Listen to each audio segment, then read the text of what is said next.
Hey guys, do you feel that? Spring's in the air.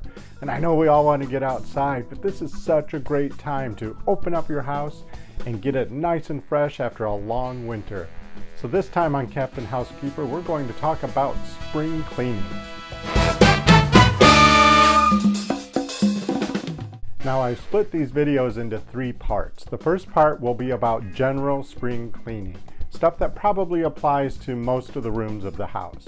And then in the next part of this video series, I'm going to be more specific about the public areas of the house, the kitchen, the dining room, and things that you'll have to do to spring clean those areas specifically. And the third video in this series is going to be about spring cleaning your private areas.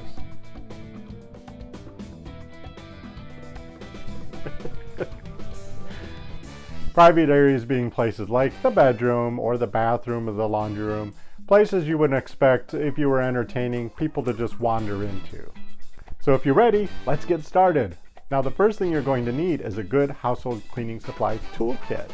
Now I put together a video with a complete list of what I believe are the best products to use for cleaning your house. So check out my other video so that you can put together your toolkit too.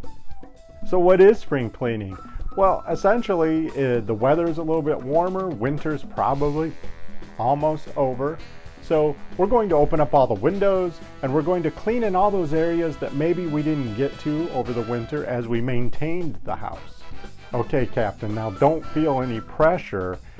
Take your time to do this. This is a wonderful experience. You're going to love how your house looks when you're done.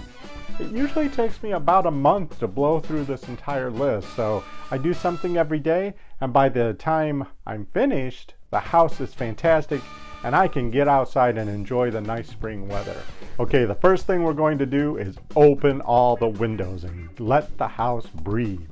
And here are the things that are probably going to have to be cleaned in every room of your house. First thing are the floors. The most important thing to do with the floors is to roll up all the area rugs, hopefully move the furniture out from the walls, make it so that you can easily access the areas of the floors that you don't normally get to.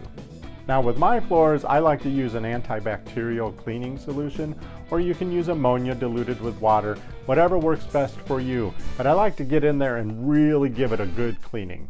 Now if you have some tile surfaces, this is a great time to, do a really good cleaning, but also check the grout, check any of the seals.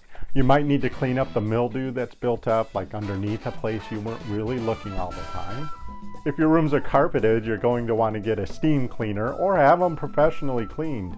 You really are trying to get everything, not just the high traffic areas. So move the furniture out of the way and really get in there and clean those carpets. Now with area rugs, make sure you check the cleaning instructions. A lot of times that's on the back of the rug. I have a few that I can just pop right in the washer, which is great.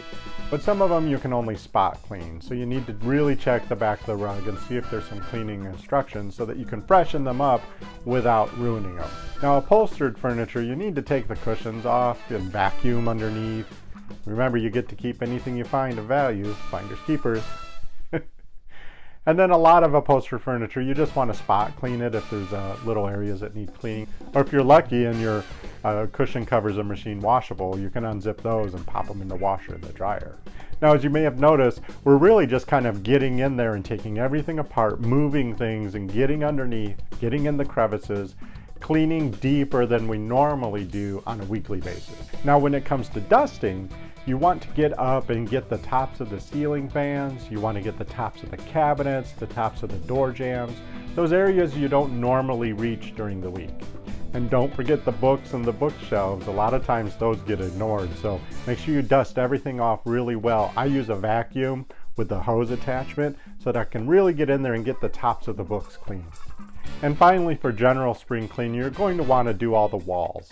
So for walls, a lot of places are high traffic, like people touch the door jambs as they go out or they touch the light switches. Think along those lines. So you'll want to clean everything really, really well to get off fingerprints or smudges. These include the door jambs or doorknobs or light switches or the baseboards. These are things we don't normally clean every week, but at the end of the winter, it's time to get it all nice and fresh. And don't forget to look up. If you have moldings around the ceilings, you're going to want to get up there and clean those as well. Okay, Captain, if there's one piece of advice I can give you that really will help you a lot is, as you clean the house, likely you've found items that you don't need anymore, or Aunt Susie gave it to you and you just never really wanted it, so it's time to get those out of your house. So my piece of advice is donate those things as soon as possible. Get them in the backseat of your car as you're cleaning and take them right to the donation center.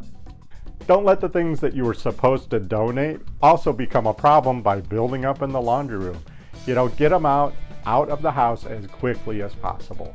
And springtime's a good time to have a garage sale.